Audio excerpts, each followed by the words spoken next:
అలాfu MSc organic chemistry నుండి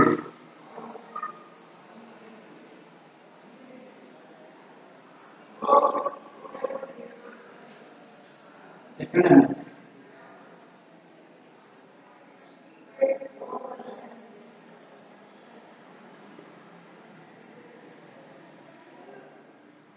MSc organic chemistry దీనిలో మనం ఆర్గానోసిలెన్స్ టాపిక్ డిస్కస్ చేస్తున్నాం యూనిట్ 1. అయితే బిఫోర్ క్లాసెస్లో వాటి యొక్క ప్రిపరేషన్స్ కానీ ప్రాపర్టీస్ కానీ మనం చూడడం జరిగింది. ఈరోజు మనం nature cyclisation rearrangement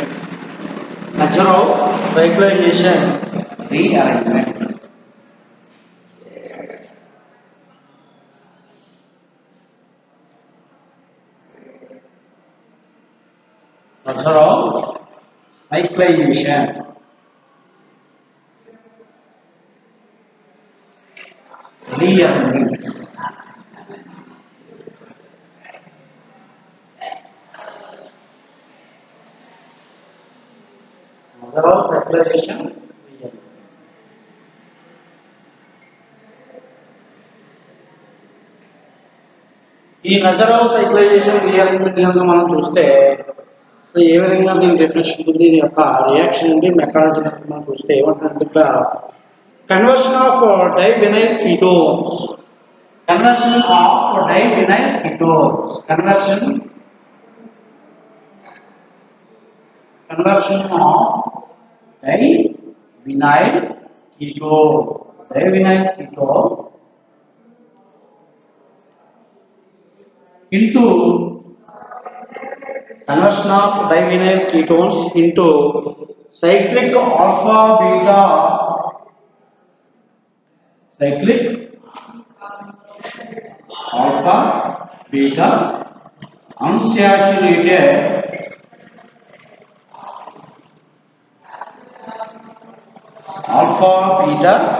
unsaturated ketones in presence of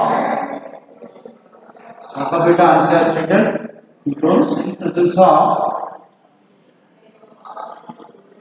alpha beta unsaturated ketones in presence of acids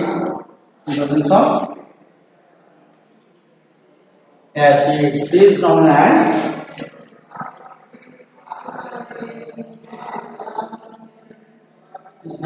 Nasaroff cyclization rearrangement. Nasaroff cyclization rearrangement.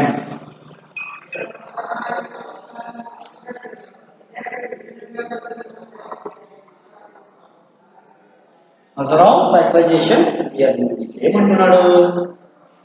Conversation of divinyl ketones అంటే ఇక్కడ మనకి divinyl ketones converted into alpha beta unsaturated ketones అంటే alpha beta unsaturated cyclic ketones మనకి ఇక్కడ ఏమేర్పడుతున్నాయి? Alpha beta unsaturated cyclic ketones in presence of a base like known as Nasaroff cyclization rearrangement. Conversion of divinyl ketone into cyclic alpha beta unsaturated ketones in presence of acids is known as Nasaroff cyclization rearrangement. Reaction కనుక మనం చూస్తే ఏమంటున్నాడు ఇక్కడ? డైవినైల్ ketone తీసుకుని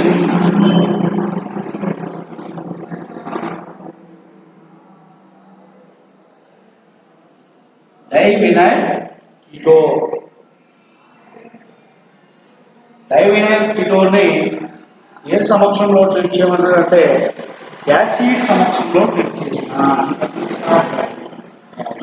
acid సమక్షంలో treat చేస్తే మనకి ఏమి ఏర్పడుతుందంటే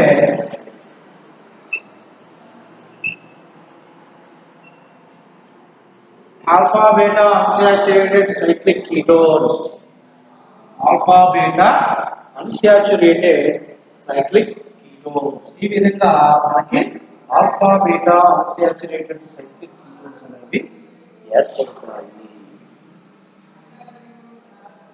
ఇది రియాక్షన్. దీనికి మెకానిజం మనం చూద్దాం. అంటే ఈ స్ట్రక్చర్ అనేది ఏ విధంగా వచ్చింది మనకి అనేది కనుక మనం చూసినట్లయితే జాగ్రత్తగా అబ్జర్వ్ చేయాలి.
డాష్ ఇది ఏమిటిది?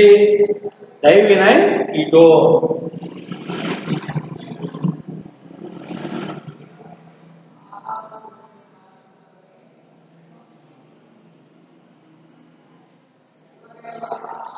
రైట్. ఈ డైవినైల్ కీటోన్ ని దీంతో ట్రీట్ చేస్తామంటే హెచ్ ప్లస్ యాసిడ్ తో చేయమని దీన్ని యాసిడ్ తో కనుక మనం చర్య జరిగించినప్పుడు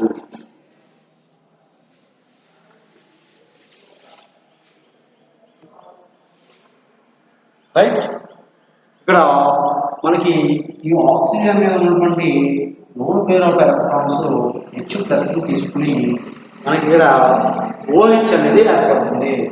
ఎప్పుడైతే ఇక్కడ ఉన్నటువంటి lone pair of electrons H plus తీసుకున్నాయో మన ఆక్సిజన్ దగ్గర వేకెంట్ ఏర్పడుతుందని మనం మాట్లాడుకున్నాం. మీ దగ్గర పాజిటివ్ ఛార్జ్ అనేది వస్తుంది. తీసుకుంటే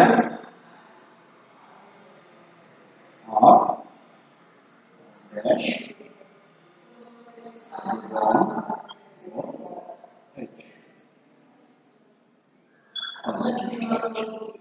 రైట్. నెక్స్ట్ ఇక్కడ ఉన్నటువంటి ఈ బాండ్ ఆక్సిజన్ మీద మైగ్రేట్ అయితే ఆక్సిజన్ అనేది న్యూట్రల్ అవుతుంది. ఇక్కడ పాజిటివ్ ఛార్జ్ అనేది వస్తుంది. ఈ కార్బన్ దగ్గర పాజిటివ్ ఛార్జ్ అనేది వస్తుంది. ఇప్పుడు అదే చూస్తే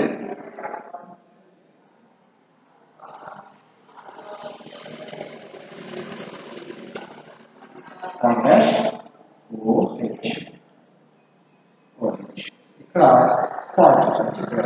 ఎందుకంటే ఈ బాండ్ ఎప్పుడైతే ఇక్కడ మైగ్రేట్ అయిపోయిందో ఇక్కడ డెఫిషియెంట్ ఏర్పడుతుంది కాబట్టి ఇక్కడ పాజిటివ్ ఛార్జ్ అనేది వస్తుంది అన్నమాట. ఓకే. నెక్స్ట్ ఇంకా ఏమవుతుంది అంటే ఇక్కడ ఉన్నటువంటి ఈ బాండ్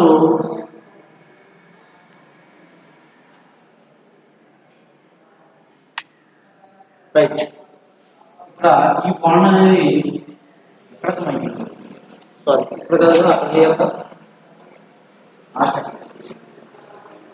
ఈ బాండ్ అనేది ఏమవుతుంటే ఇక్కడ మైగ్రేట్ అయితే ఇది న్యూట్రల్ అయ్యి ఇక్కడ పాజిటివ్ ఛార్జ్ అనేది వస్తుంది. ఈ బాండ్ ఎప్పుడైతే ఇక్కడ మైగ్రేట్ అయితే న్యూట్రల్ అయిపోతుంది. పాజిటివ్ ఛార్జ్ అనేది ఇక్కడ డెఫిషియెంట్ ఏర్పడుతుంది కాబట్టి ఇక్కడ పాజిటివ్ ఛార్జ్ వస్తుంది. అప్పుడు H or H below the positive charge. Okay. Next ఏం జరుగుతుందంటే ఇక్కడ ఉన్నటువంటి ఈ బాండ్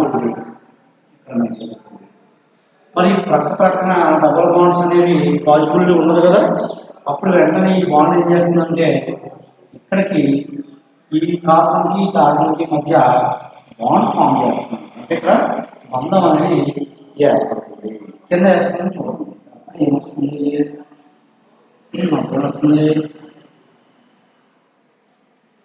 ఇదిగో OH నెక్స్ట్ ఈ ఉన్నటువంటి బాండ్ ఎలా వచ్చింది బాండ్ మైగ్రేట్ కదా ఈ బాండ్ ఏం చేస్తుంది ఇక్కడ sigma bond new bond form చేసింది ఇది ఆర్ ఇది ఆర్ డాష్ కనబడుతుందా ఆర్ ఆర్ డాష్ నెక్స్ట్ ఇంకేం జరుగుతుందంటే ఇక్కడ చూడండి ఈ అమౌంట్ చిన్నగా వేస్తామని అక్కడ OH అనేది ఈ బాండ్ అనేది ఇక్కడ మైగ్రేట్ అయితే ఇక్కడ H ప్లస్ ఉంటుంది కదా రైట్ ఈ బాండ్ ఎప్పుడైతే ఇలా మైగ్రేట్ అయిందో ఇది ఇక్కడ నెగిటివ్ ఛార్జ్ ఫామ్ చేస్తుంది CH మైనస్ అనేది ఎప్పుడైతే ఈ బాండ్ మైగ్రేట్ అయిందో ఇక్కడ CH మైనస్ ఈ CH మైనస్ ఇక్కడ ఉన్నటువంటి H ప్లస్ తీసుకుని CH2 కింద ఫామ్ అవుతుంది అప్పుడు ఇక్కడ ఏం వస్తుంది చూస్తే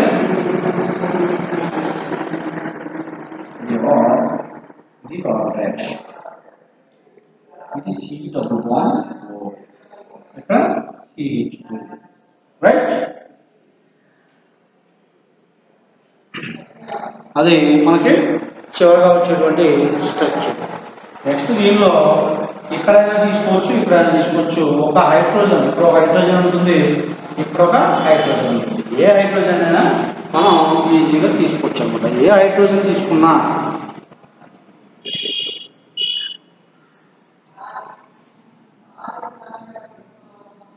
ఇక్కడ చూడండి ఈ బాండ్ ఎప్పుడైతే ఇక్కడ మైగ్రేట్ అయిందో మరి ఇక్కడ పాజిటివ్ ఛార్జ్ ఉంది కాబట్టి అది గుర్తుపెట్టుకోవాలి ఇక్కడ ఒక పాజిటివ్ ఛార్జ్ ఉంటే కంటిన్యూ అవుతుంది ఇక్కడ ఒక పాజిటివ్ ఛార్జ్ కంటిన్యూ అవుతుంది ఓకే రైట్ ఇప్పుడు ఇక్కడ ఉన్నటువంటి ఈ హైడ్రోజన్ ఇక్కడ బాండ్ ఫామ్ చేస్తే ఇక్కడ ఏముంటుంది H plus minus H plus అనేది రిమూవ్ అయ్యి మనకి ప్రొడక్ట్ ఏమి ఏర్పడుతుంది అంటే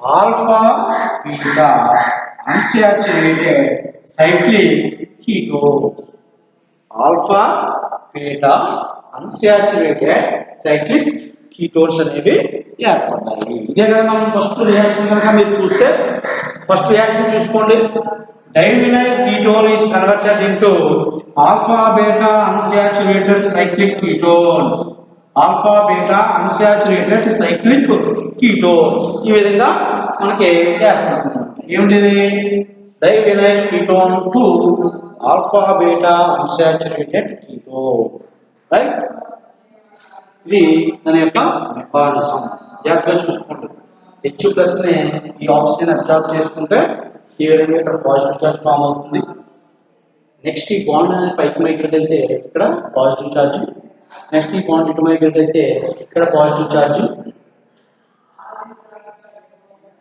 ఇక్కడ కాదు చూడండి ఈ బాండ్ ఎలా మైగ్రేట్ అయినప్పుడు ఇక్కడ పాజిటివ్ ఛార్జ్ ఓకే ఎప్పుడైతే ఈ బాండ్ ఎలా మైగ్రేట్ అయ్యి ఈ బాండ్ ఎలా మైగ్రేట్ అయిందో అప్పుడు ఇక్కడ పాజిటివ్ ఛార్జ్ వస్తుంది ఈ బాండ్ ఎలా మైగ్రేట్ అవుతుంది ఈ బాండ్ ఈ సిగ్మా బాండ్ ఫామ్ చేసినప్పుడు మరి ఇక్కడ వేకెంట్ ఏర్పడుతుంది కాబట్టి అప్పుడు ఇక్కడ ఈ పాజిటివ్ ఛార్జ్ అలా వస్తుంది దాని నుంచి ఈ విధంగా మళ్ళీ bond migration new sigma new double bonds form అవుతాయి దాన్ని alpha beta unsaturated cyclic ketones అని అంటాము ఓకే ఇది దాని యొక్క ప్రిపరేషన్ అండ్ మెకానిజం ఇంకొక ఎగ్జాంపుల్ కనుక మనం చూస్తే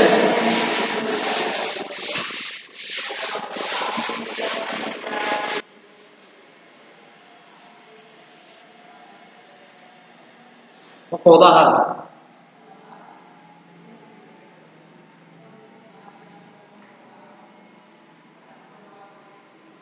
ఇక్కడ నుంచి తీసుకుంటాం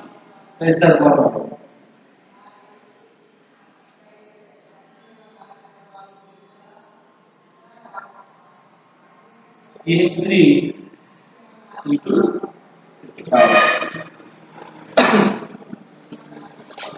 ఇది H ప్లస్ తో చేసినప్పుడు ఇది H ప్లస్ తీసుకుంటుంది చూడండి సేమ్ రియాక్షన్ మనం మార్చుకుని చేస్తాం ఇక్కడ CH3 R ప్లస్ లో R డాష్ ప్లస్ లో C2H5 తీసుకున్నాం అంతే ఏమొస్తుంది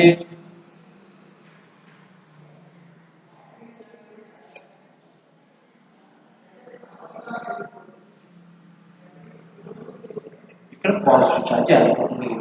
ఇది C2H5, ఇది CH3. నెక్స్ట్ ఏం చేస్తాం, ఈ బాండ్ ఇక్కడ పాజిటివ్ ఛార్జ్ వస్తుంది.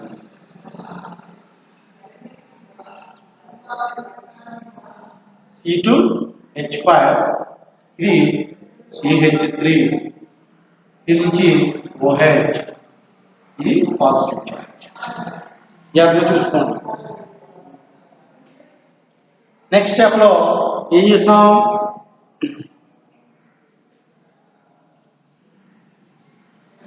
ఇక్కడ ఉన్నటువంటి ఈ బాండ్ ఎలా మైగ్రేట్ అవుతుంది, ఇక్కడ పాజిటివ్ ఛార్జ్ తీసుకుంటాం.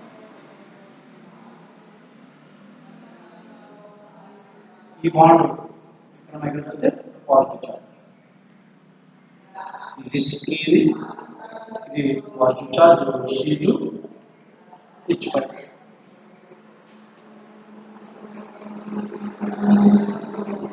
బాండ్. నెక్స్ట్ ఈ బాండ్ ఇక్కడ మైగ్రేట్ అయితే, బాండ్ ఎప్పుడైతే ఇక్కడ మైగ్రేట్ అయిందో ఇది ఈ బాండ్ ఎప్పుడైతే మైగ్రేట్ అయితే పాజిటివ్ ఛార్జ్ అనేది ఫామ్ అవుతుంది కదా, అప్పుడు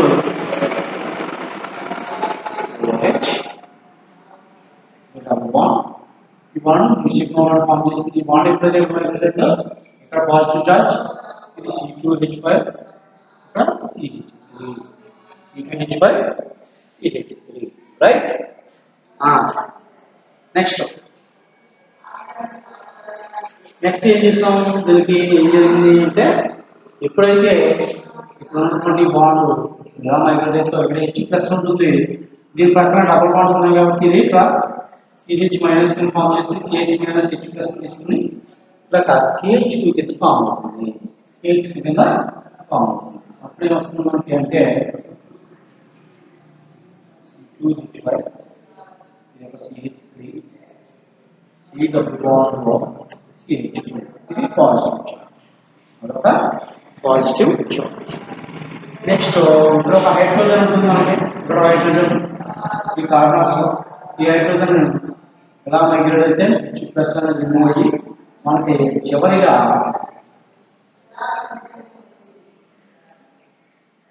C2H5, CH3, C1, alpha beta unsaturated cyclic ketone అనే విధంగా ఏర్పడింది. చూడండి నీట్గా ఫస్ట్ స్టెప్ లో H+ ని అబ్జర్వ్ చేసుకున్నది, తర్వాత బాండ్ మైగ్రేషన్ జరిగి పాజిటివ్ ఛార్జ్ అనేది ఫామ్ అయింది.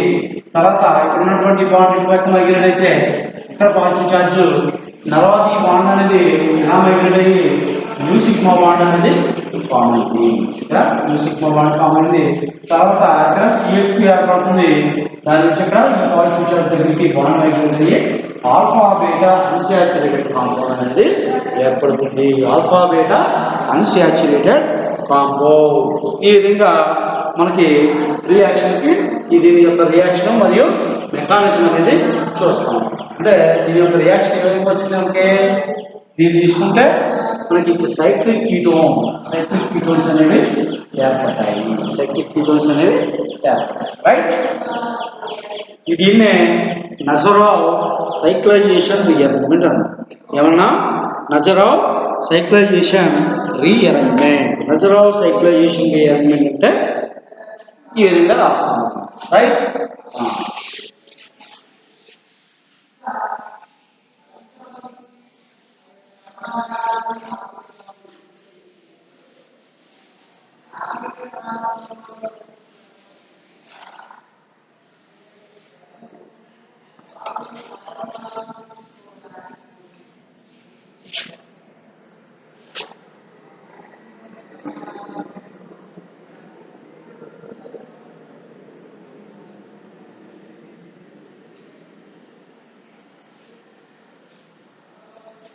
Next, Brooke rearrangement.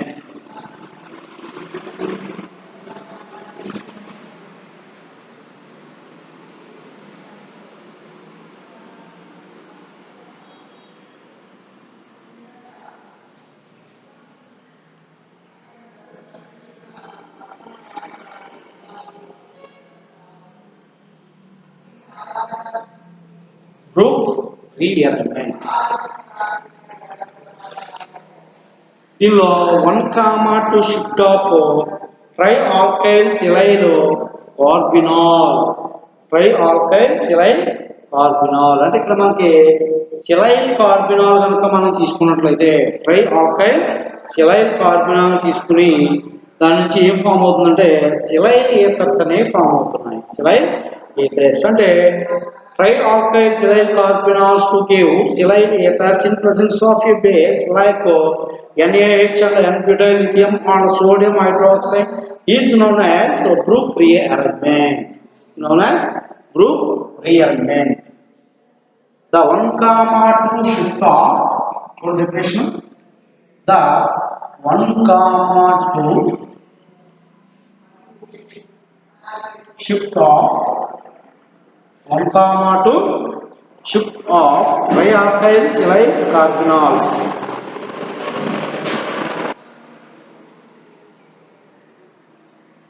Trialkyl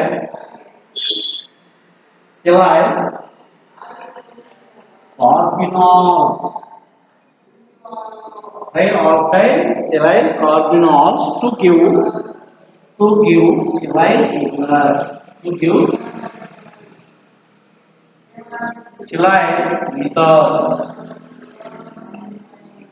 To give silyl ethers in presence of a base. In presence of a base like in presence of a base like NaH. In presence of a base like NaH, N-butyl lithium.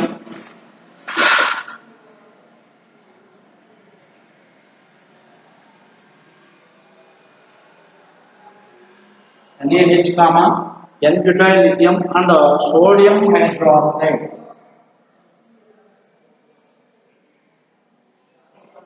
And sodium hydroxide. And sodium hydroxide is known as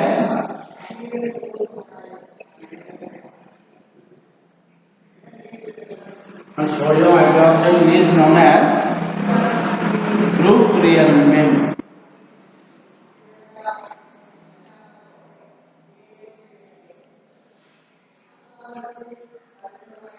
Brook rearrangement, right? ఏమంటే ఇక్కడ the 1,2 shift of trialkyl silyl carbinols. Trialkyl silyl carbinols to give silyl ethers.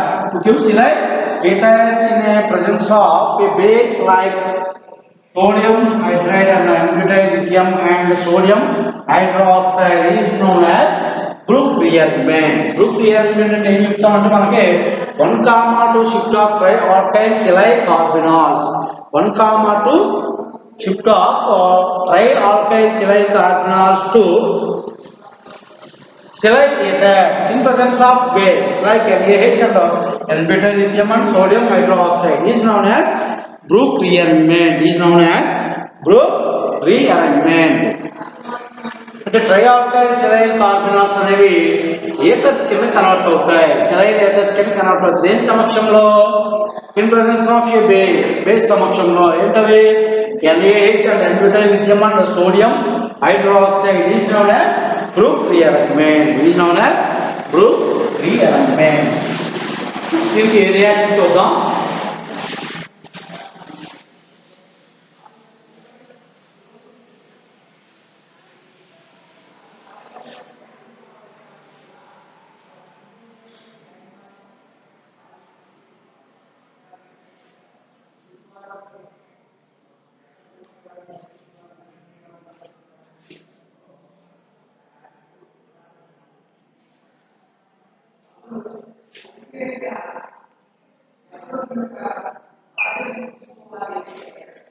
Right.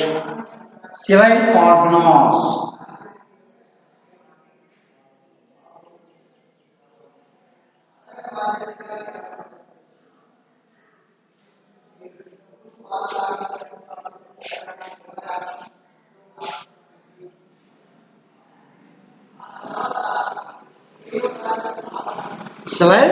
carbonyl in presence of a base like hydrogen and an AH and potassium, methyl lithium and sodium hydroxide.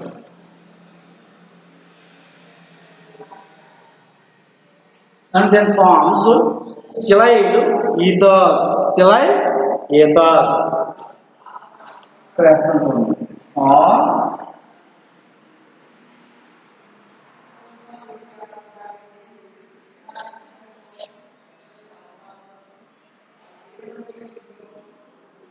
CH2 or CH2O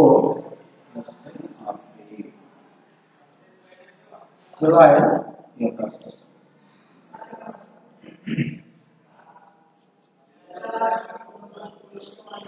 Silide ethers, right? అంటే సిలైల్ కార్బినాల్స్ తీసుకుని వాటిని బేస్తో కనుక చర్య జరిగించిన మనకి ఏమి ఏర్పడుతున్నాయి? ఇక్కడ సిలైల్ ఏథర్స్ అనేవి ఏర్పడుతున్నాయి. రైట్. దీని కనుక మెకానిజం కనుక మనం చూస్తే సిలైల్ ఏథర్స్ ఫార్మేషన్ ఆఫ్ సిలైల్ ఏథర్స్ మెకానిజం కనుక మనం చూద్దాం. మెకానిజం చూద్దాం.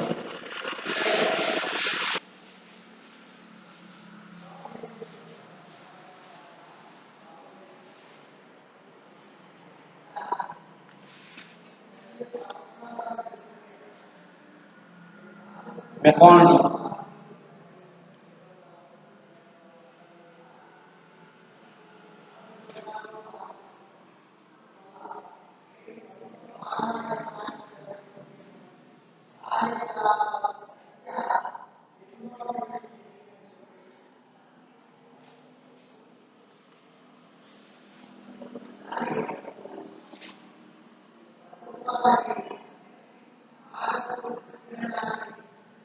CH2R ఇది హైడ్రాయిడ్ అయాన్స్తో చర్య జరిగించిన NaH లో ఉన్నటువంటి hydroid Na plus H minus కింద ఉంటుంది. అది ఆ H మైనస్ తో కనుక మనం చర్య జరిగించినప్పుడు మనకి ఈ OH దగ్గర ఉన్నటువంటి ఈ బాండ్ అనేది ఈ విధంగా O మైనస్ కింద కన్వర్ట్ అయితే H plus H minus minus H2 కింద రిమూవ్ అయిపోతుంది అన్నమాట. అక్కడ అప్పుడు మనకి ఏమి ఏర్పడుతుందంటే R3SI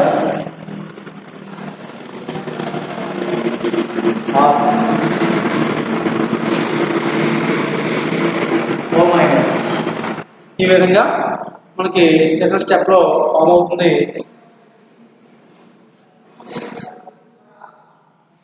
ఇక్కడ ఉన్నటువంటి నెగిటివ్ ఛార్జ్ ఏమవుతుందంటే ఇక్కడ బాండ్ ఫామ్ చేస్తే ఇక్కడ SI మీద నెగిటివ్ ఛార్జ్ అనేది ఏర్పడుతుంది. SI మీద నెగిటివ్ ఛార్జ్ అనేది ఏర్పడితే స్ట్రక్చర్ ఏ విధంగా వస్తుందో చూడండి. R3SI O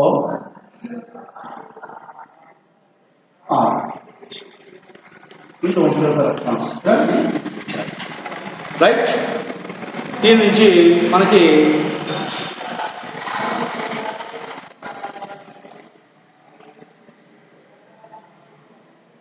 ఈ బాండ్ అనేది ఈ CH2 మీదకి CH మీదకి మైగ్రేట్ అయినటువంటి ఈ బాండ్ ఇక్కడ మైగ్రేట్ అయితే ఇక్కడ మనకి CH మైనస్ అనేది ఏర్పడుతుంది. అంటే ఎప్పుడైతే ఇక్కడ నెగిటివ్ ఛార్జ్ ఉంది కాబట్టి ఈ యొక్క బాండ్ అనేది ఎలా మైగ్రేట్ అయినప్పుడు మనకి ఏమొస్తుందంటే R3SI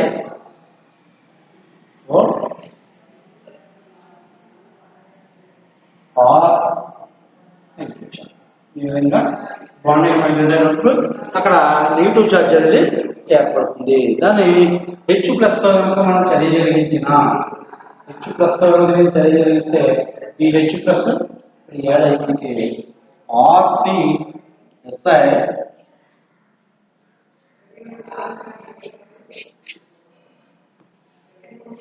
O CH2 CH కూడా H plus CH minus CH minus ఇది H ప్లస్ తీసుకుంటే CH కింద ఫామ్ అవుతుంది. ఈ విధంగా మనకి సిలైల్ ఈథర్స్ అనేవి